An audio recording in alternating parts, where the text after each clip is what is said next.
Good morning, everybody. My name is Barry Hudson. I'm the Public Information Officer. I want to thank everyone for coming today for this important announcement. I'm going to hand it over to County Executive Marc Elrich to start us off. So this is another one of those press conferences that you don't want to have to do, but you have to do. This is important, and so I'll have a few words to say, and then I'm going to turn it over to some other folks. And I guess the first thing I want to say is, as you all know, the governor announced yesterday there were 3 travel-related cases of coronavirus here in the county. I found out early evening yesterday, and it's pretty safe to say I've been either on a phone or on text with people up till late last night and starting in the first thing this morning when I woke up. So this continues to be a fluid situation, and we get more information as the hours tick on. I want to emphasize, as the governor did, that there is no reason to panic, and life as you know it should continue pretty much as it was before this became news, with the caveats of what we're saying about precautions to take, and that's the important thing. We have to be extra careful about what we do in the course of things to make sure that the spread of this virus is contained.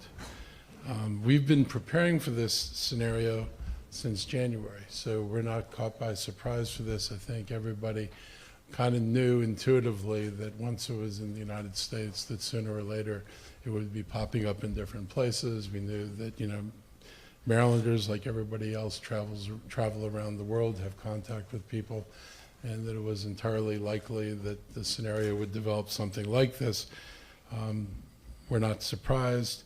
And we were preparing, and the truth is there's not a lot you can do because there's no cure. So the recommended care for most people is stay home, take lots of fluids, and deal with it. If it gets bad enough, then you wind up in a hospital. But basically, there's no medication, so there's not a lot we can do proactively. There's no what's it called, a vaccine or anything at this point. So it's kind of monitor and take care of in a kind of normal fashion. We're working very closely with the Department of Health. I know the state is looking to make sure supplies are available. So I had a conversation this morning with Senator Zucker, who's provided contact information with the state so that if we need sanitizers and other things, we'll be able to get a hold of those materials. The Department of Health is working to get the travel histories of all the individuals, where they were, how they came back here, and what they've been doing since they've been back here. And they're going to follow up and monitor those individuals and also look at where they've had contacts in the community. Our commitment is to ensure the safety of all the county residents and all the people who come to the county to either visit or work. We are an important place. We bring a lot of people in and out of the county. We want everybody to know, whether you live here, whether you work here, or you're visiting here, that we're committed to everybody's safety. And I wanted people to know that the risk to the general public is still very low.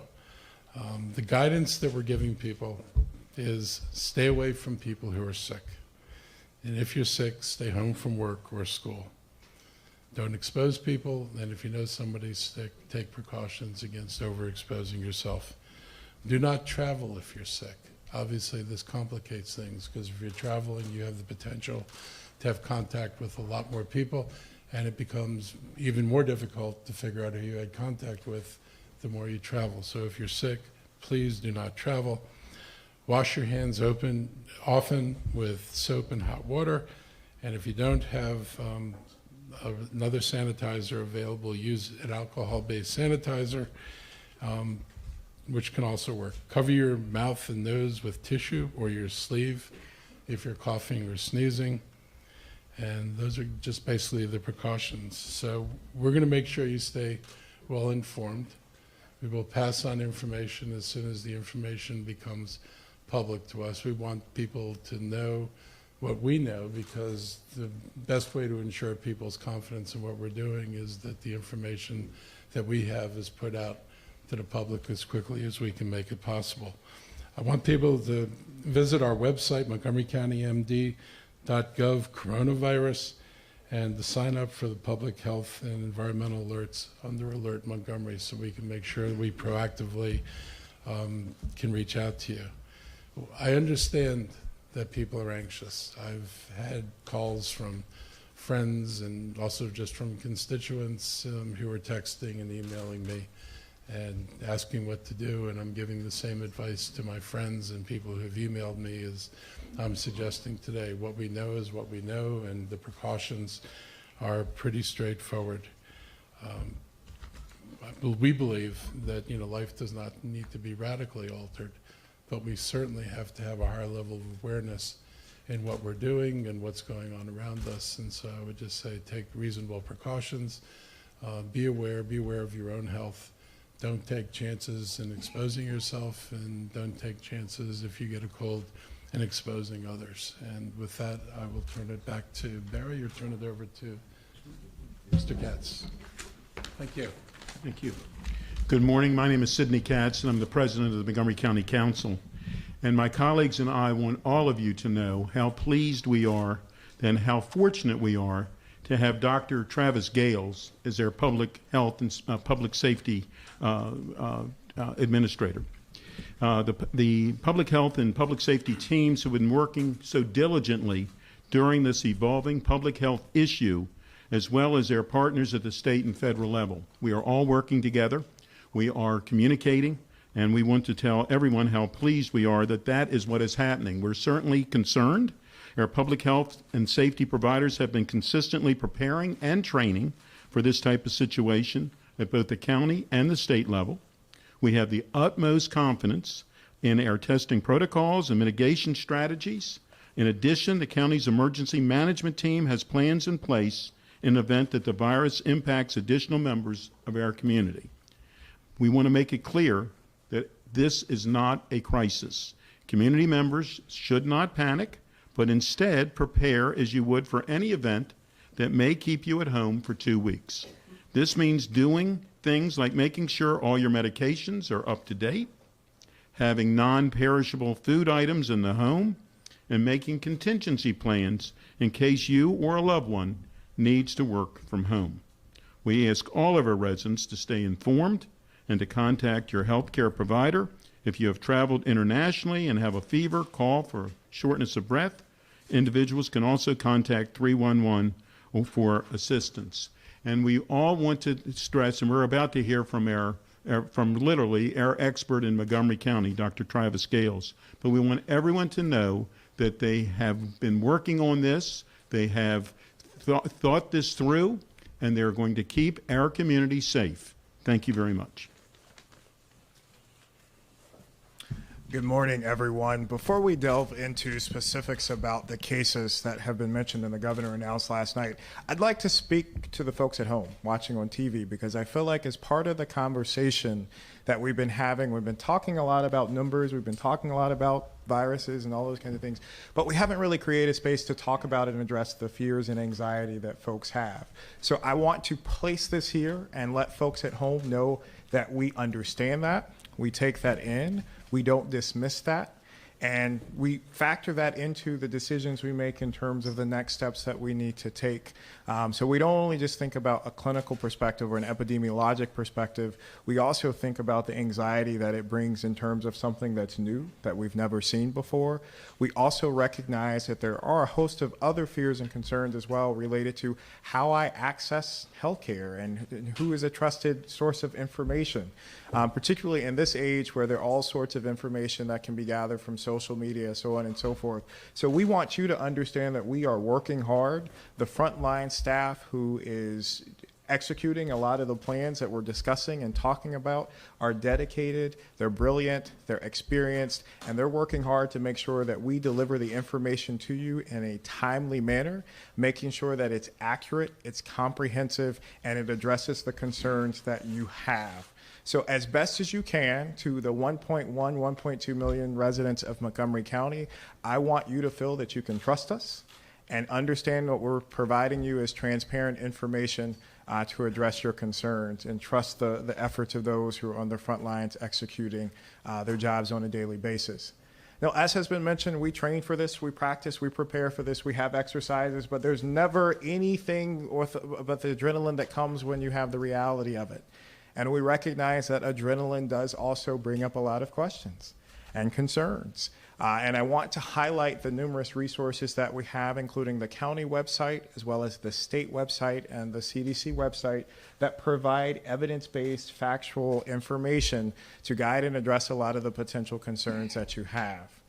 I know this is going to be tricky because, again, we're going to throw out a lot of different terms. So before we delve into that, I want to explain a couple of those to make sure you get an understanding of the different terminology. Now, the governor's office declared a state of emergency. What does that mean? Does it mean panic and so on and so forth? And in actuality, we at our command center in the Public Health Emergency Preparedness Services team are moving to an active status. So what does that all mean? Does that mean, we're going to see an uptick in cases right away? So when we talk about declaration of emergency, those terms are most influential when helping activate staff. So making sure we have adequate staff to staff all of our centers on a 24/7 basis. So when you're calling in our call centers, making sure there's someone there who's trained and knowledgeable to be able to give you the right answer. We recognize that we have some work and are working on addressing the ability to make sure all of those capabilities are accessible by language, different languages, to address those concerns. So we're working on that and making sure that that is available and up and running fully. And so that has to do, when talking about emergency, that has to do with mobilizing staff, being able to mobilize funds to be able to pay for all of these different resources. So that's what that term is focused on. And when I talk about us moving to active status, it has to do with we're staffing up to be able to make sure that we are able to meet the needs of the community and address your concerns and hopefully take a more proactive stance in terms of preventing potential cases, new cases in the future. So a couple of other terms I want to throw out is we're going to talk about incubation periods. So when you've heard it related to COVID-19, we're not talking about coronavirus anymore. We're talking about the specific name of the illness, COVID-19, because as some of you know, coronavirus refers to a whole family of different viruses, including the common cold. And so within that, there's a full spectrum of severity of illness within this family. So as it specifically relates to COVID-19, we have seen COVID-19 hit a lot of different countries, and the number of countries affected are increasing, and we're getting updates on a daily basis. And we've seen a number of cases pop up in the United States. When we've seen those cases, there are some differences within that, and I want to make sure that everybody understands. There's differences in terms of how they're transmitted. So as the cases are here in Montgomery County, which I'll talk about in a few seconds, those 3 cases are travel related. They're related to individuals who travel to an area where they were exposed to COVID-19 and came home infected with the virus. That's different from community transmitted, which we have seen in the most recent cases in Washington and Northern California.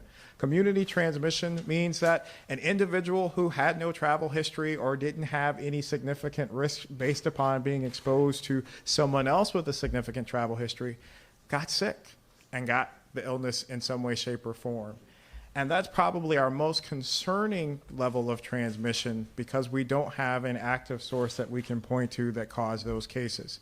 I want to be clear, as best as we know today, based upon the clinical data and the epidemiologic data that we have available, we don't have any cases of community transmission within our community. Everybody clear on that? As of today, as best as we know, we don't have any evidence of community transmitted cases of COVID-19. Now, we do have 3 new cases that are tied to travel-related exposures.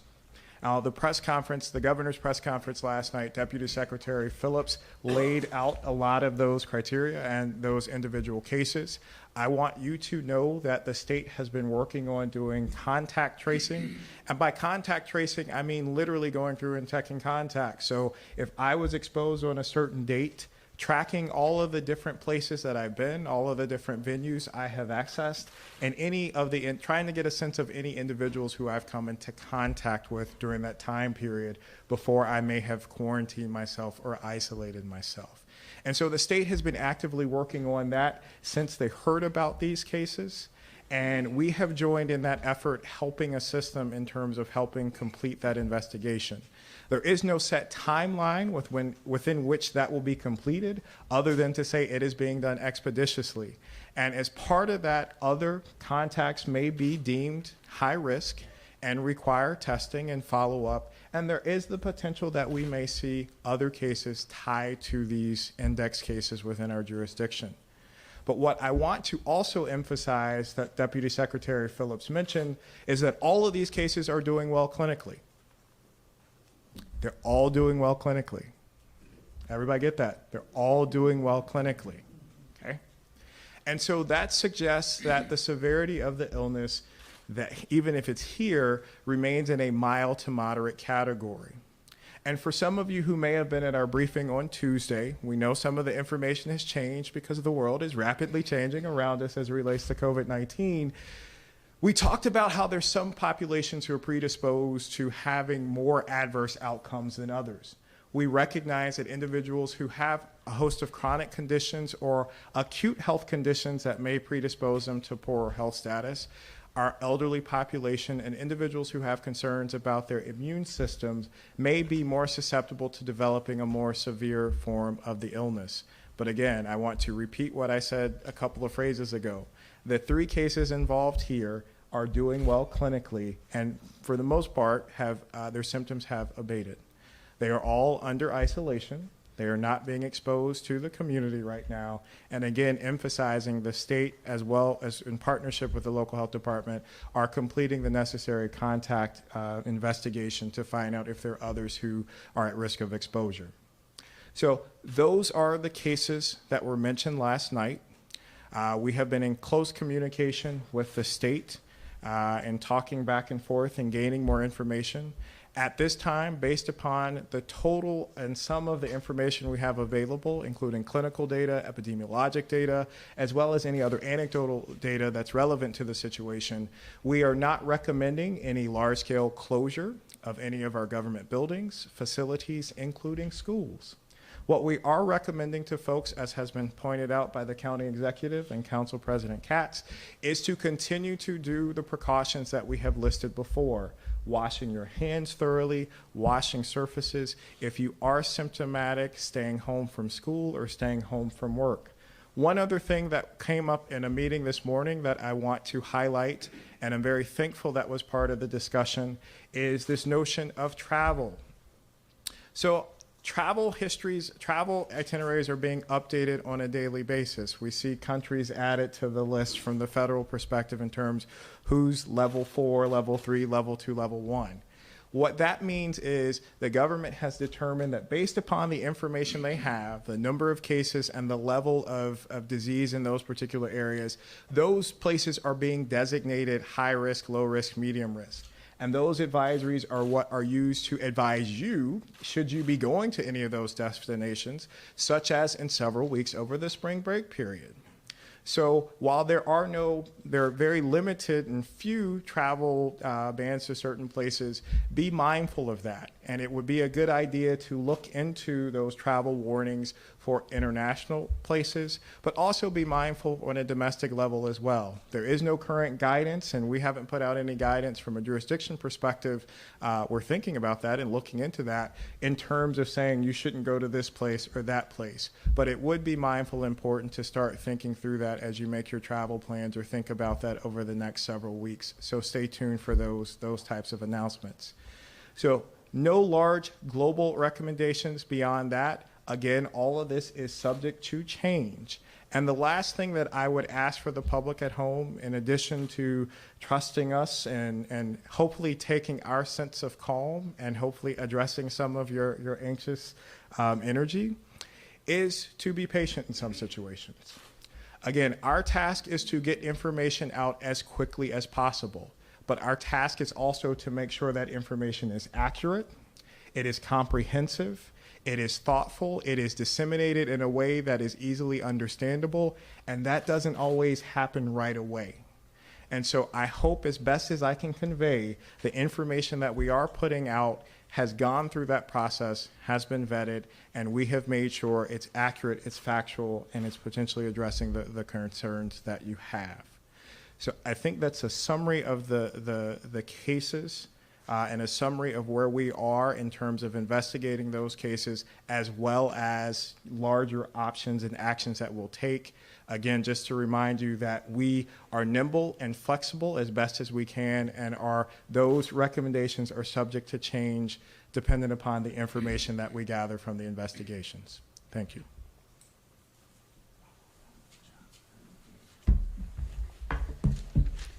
Good morning. My name is Dr. Earl Stoddard. I am the county's Director of Emergency Management and Homeland Security. I want to thank Dr. Gales for a wonderful overview of the current situation. I do want to highlight a few things that the county is actually doing actively to prepare for and respond to this particular event. And I should start from a little bit of history. We've been preparing for potential public health emergencies for a very, very long time in Montgomery County. We have a very dedicated public health emergency preparedness and response team within our Department of Health and Human Services. We also have a very robust emergency management team and emergency management group. And when I say emergency management group, that is actually defined as the entirety of our collaborating and supporting partners, both within county government and external partners like our hospitals, our nonprofits, and others. As it relates to this COVID-19 issue, we began coordinating with the health department and our colleagues in our emergency management group in January. We were early on in this, and we recognized that it could be a potential issue, so we started sending credible, factual information to our partners so that they understood. Beginning last week, we recognized that there was a clear escalation in what was happening both internationally and within the United States. And so we began a series of actions that were targeted towards increased collaboration and cooperation between our emergency management group partners and our local Department of Health and Human Services. Starting last Friday, we began the series of weekly calls that included partners like our school system and others to make sure that everyone was ready for two sides of this response. First, we have our Health and Human Services response that's coordinated state, federally, and locally to focus on the public concerns and responding to potential cases like we've seen happen yesterday. The other side of it is we need to make sure that we have a continuity of our operations and continuity of our government to make sure that the essential services that we provide to our residents can stay in place as unfettered as possible. Our goal has largely been to focus on making sure that we can set up situations and keep our facilities safe, our employees safe, and make sure that we're ready to both support the health department's response, but also keep our businesses, our facilities open and operating in absolutely the same fashion that people should expect them to be. So that's been a large focus of what we've done in the last week. I want to highlight, we began coordinating both with the state emergency management office as well as our colleagues in the National Capital Region several weeks ago.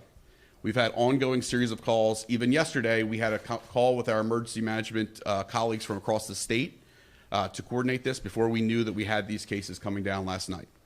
And so that is a very robust system, and it's a system that has been built over years of trial and error, and we expect that it will operate successfully for this event.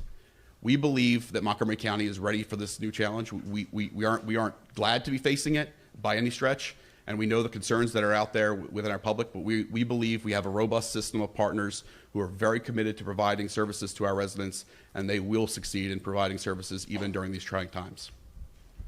Thank you. We'll take some questions.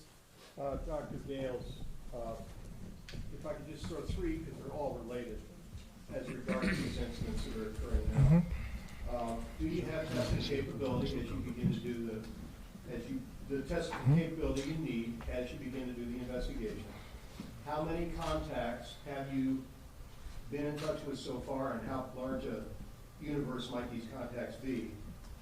And are there any other self-quarantines or other things related to these cases at this time? Sure. So the first question in terms of testing capability, that has been something that lots of departments have been asking, not only for those jurisdictions with positive cases, but also from a general perspective. As you can recall, on Tuesday, the decision was made to allow for states and more local jurisdictions to be able to test.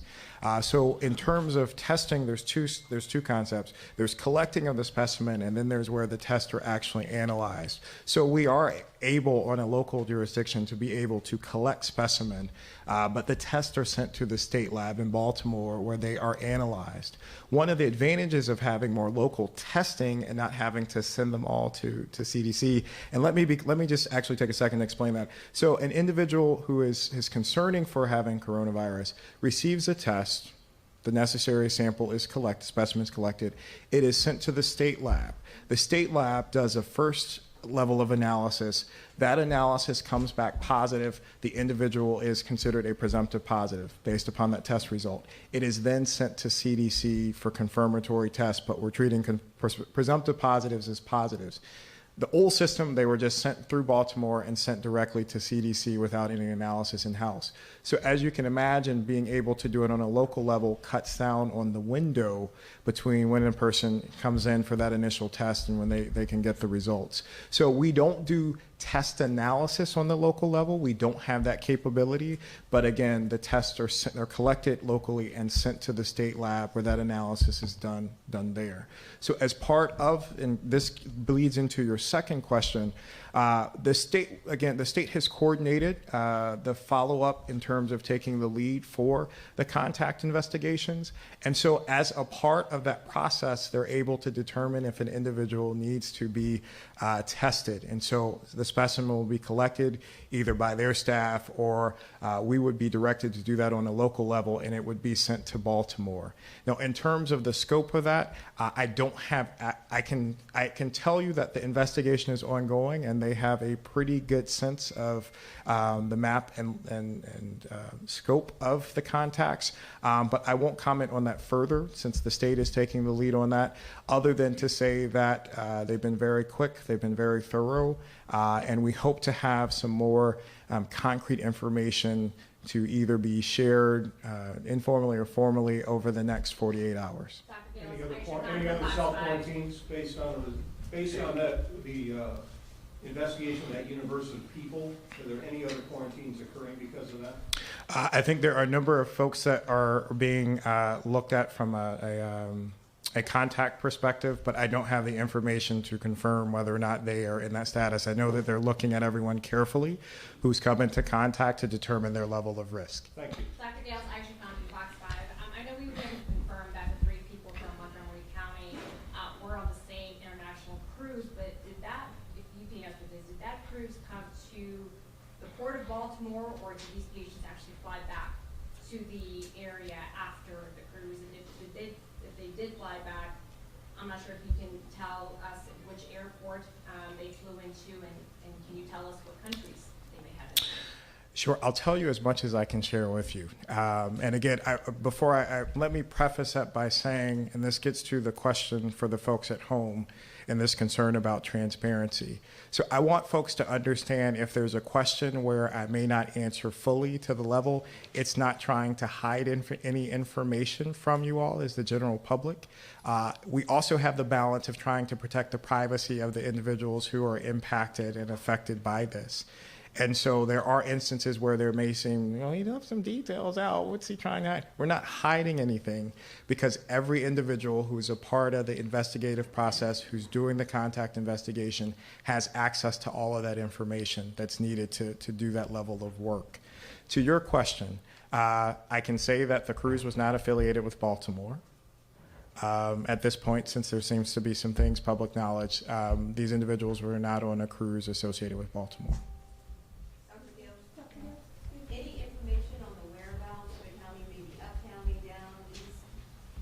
No, we're not sharing that information. Again, part of this is we have to protect the privacy of the individuals, but utilize as much of the information as possible, which we're doing to drive our response.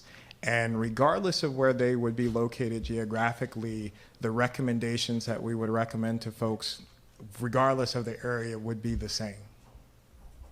Dr. Gales, can you tell us what facility they went to, and if not, can you tell us why you're not revealing that? Again, it's privacy issues, and so I won't reveal the facility. I can say that the staff that were involved in treating the 2 individuals who are a married couple did take necessary precautions per protocol to protect themselves and to protect others who may have been in the emergency room setting during that time period. What date did the 3 first seek treatment, and was that because of symptoms or something else? And did they go to a hospital more than once? So the individuals, again, they were separate. So 2 individuals and 1 individual, and they were not traveling together. I think this is consistent with what Secretary Phillips mentioned last night. They sought medical care at different points. They did experience symptoms upon returning and sought necessary medical treatment at that time. I think one of the questions, and I will maybe anticipate a question coming from someone, this may address that concern, is the question is, well, if they came back, say in February, why were they not tested then? Well, if you can recall, as I mentioned earlier, the testing guidelines did not change until this week.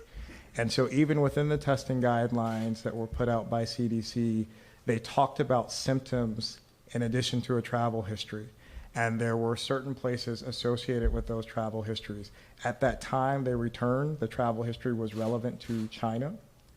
And if you didn't fit that criteria, you weren't getting tested per the guidelines. We know that has evolved over the last week, and several other countries have been added. Iran, South Korea, Italy, and China remains on the list. And that speaks to a question that we will have to be very candid about in terms of really getting an assessment in terms of who really is considered at risk, because you may have traveled to a country and come into contact with someone from one of those other countries, or you may have traveled to a country that isn't necessarily on the list right now. So we have to be more mindful of that and more thoughtful in terms of doing a deeper dive in terms of the histories when we're talking to patients and asking additional questions to be able to assess whether or not someone is truly at risk. Dr. Just a quick follow-up. So from the time that they returned home to the time they were quarantined, did the 3 individuals go about regular activity? And could you give a sense of what their schedules were like? Where do they go to supermarkets? Do they go to church? So I'm not privy to all the specificity of that. I can comment to say that there was some level of normal activity. In one instance, I think there was a recognition that they were all not feeling well, so activities were limited in terms of not going to work and things like that. So again, Either the couple, was this a couple or the individual? in both cases, And again, I have some information related to what they found so far in the contact investigation. And what I can say is so far is that we're looking into specific instances where they may have had contact with others. But as best as I can surmise from that summary, there was very limited interaction with school-age children in terms of that as a potential concern, obviously for kids in the school system. And were they going to work, sorry, can you mention? No. How long will they be in isolation and when will they be cleared? So it will depend on their individual clinical situations. I'd be hesitant to comment further without knowing their specific clinical data. But what I can say, again, definitively, and the Secretary emphasized this last night, is that they have all responded well clinically. And this is important given we have talked about how if you are older, you may be at risk. And so in both instances of the couple and the other individual, they have convalesced well and are, for the most part, I won't say entirely, but for the most part, asymptomatic and doing well clinically. Doctor, as a local and state official, do you have any thoughts for the CDC, for instance, about expanding the testing protocols at this time? Do you think that they might already expand those as a local official who has to deal with this on the ground? Well, I think those of us in public health recognize the value of utilizing testing to get a full sense of the entire scope of a particular condition. As we're finding out and has been discussed by others here today and has been talked about on the news, is we don't necessarily have a fully accurate picture of what the true incidence is, considering the testing was limited from a travel perspective. So those of us on a local level do applaud being able to, one, have increased capabilities and access to tests and getting results in a timelier fashion, as well as welcome the opportunity to expand and explore how we can tinker with the algorithm to make sure that we're not missing any other cases that could potentially not be tied to those specific travel histories. When you talk about specimen collecting, are you saying like it's just a regular strep throat kind of thing, or is this a major specimen collecting? So it involves potentially expressing sputum and nasopharyngeal swabs. And when collecting those, it's best to do those in controlled environments, so with negative pressure rooms, because as you can imagine, if a person is positive for the condition and it's respiratory spread and you're expressing that into the air, it could potentially get in ventilation. So it's important to make sure that the tests are collected in proper environment. So to the question of being able to test locally, it's not just a question of everybody can go through and get a test. It's making sure that the right precautions are put into place when the specimen is collected to protect the individual and protect other people. Dr. Gales, Chris Gordon, NBC4. You said that these individuals had limited interaction, and then could you clarify, did they have interaction with school-aged children? And do you have their whereabouts in terms of if they went to supermarkets, have those places that are contacted disinfected and that kind of protocol? So to reiterate, the state is leading that process, and they have those specific details. I don't have all of the ins and outs of their itinerary since they returned. My perspective is giving more global updates in terms of kind of summarizing what has been shared with our team. But as best in terms of summary, there was nothing to jump out in terms of suggesting extended or more than minimal at all contact with school-age children. Dr. Gales, can you say anything else about the CDC team on the ground here? How many people are here? What sort of work are they doing? And is it sort of a roving team that does this kind of work? So the CDC has a robust cohort of public health professionals that are staffed anytime there's an outbreak. They have their day jobs, and then if there's an outbreak of a situation, they're dispatched through the medical corps and the public health corps. So we have a concentration of those just by virtue of where we're located, our proximity to NIH and a host of other government entities. So we have a cohort of those here naturally.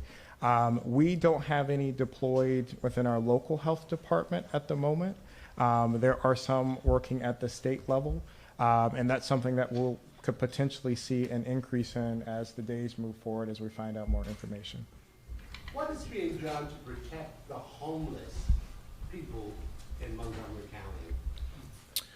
So we have identified a couple of groups that we consider to be highly vulnerable.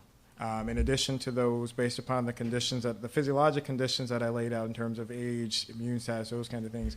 But two other areas where we're prioritizing are our nursing homes and long-term care facilities, because as you see in the state of Washington, there's a cluster outbreak there associated with a long-term care facility, again, based upon the medical condition of most of the residents there. But then the other group are folks who are our homeless population. So we're working very closely as a part of Department of Health and Human Services. We have the Services to End and Prevent Homelessness, who work on these issues every day, but we are working with them to provide training for their staff as well as information to shelters and community organizations so that they, one, are aware of the resources on a county level. They're aware of the opportunities for us to be able to step in and assist them, but also providing some of the basic information to their clients to understand what their risks may be, recognizing that they may not be sitting at a TV looking at the press conference or getting an email update. So we've been working on that over the last week to make sure that information is readily available to those organizations. And the Services to End and Prevent Homelessness leadership team has been crafting a continuity of operations plans specifically for their internal group, but also for the external vendors and partners we have in that space. I commend this county executive for letting you speak. Dr. Gales, one more question. So from what I understand, three people arrived February 20th, correct? And then they were tested earlier this week on Wednesday. So if anyone else is looking at this, it's quite a gap. I mean, I guess what was the process to have that many days in between before we even knew? So it goes back to the testing guidelines, and again, we're coming in, and getting information secondhand. So I cannot comment on the initial conversations that happened from a federal and state level. So I just want to make sure everybody's clear on that. But I would like to commend the healthcare providers who have been a part of each set of circumstances because they followed the guidelines that they have. So there was not. I want to make sure folks understand there wasn't any negligence or dereliction of duty on their part. They followed the CDC guidelines at that point in determining who was considered to be high risk based upon their particular histories. And so based upon those criteria, they were screened appropriately during that time period. When it was deemed that they could have potentially been in an area where there were cases that popped up, the CDC notified the state and notified these individuals that they were at risk and needed to be followed up. And once that communication happened, they were tested appropriately, and here we are today. Last question. The 3 individuals, do we know at this point whether between the time they arrived home and the time that they were quarantined, did they travel to the district or to Virginia?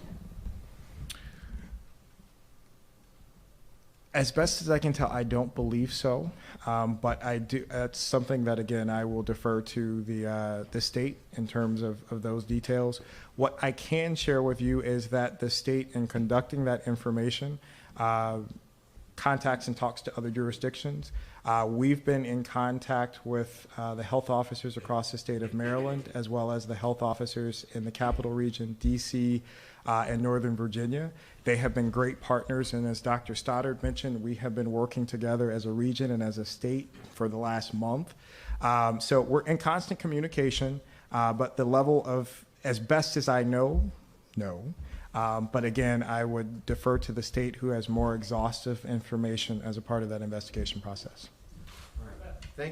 Thank you, everybody. And I just want to reiterate again, please go to the county website for those folks at home for additional information. I want to thank the media for being out. Our folks will be available for you to talk to.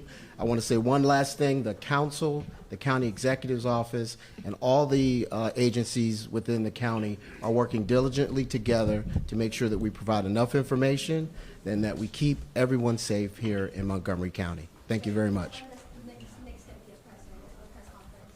We'll keep you apprised of when that will be as we get information.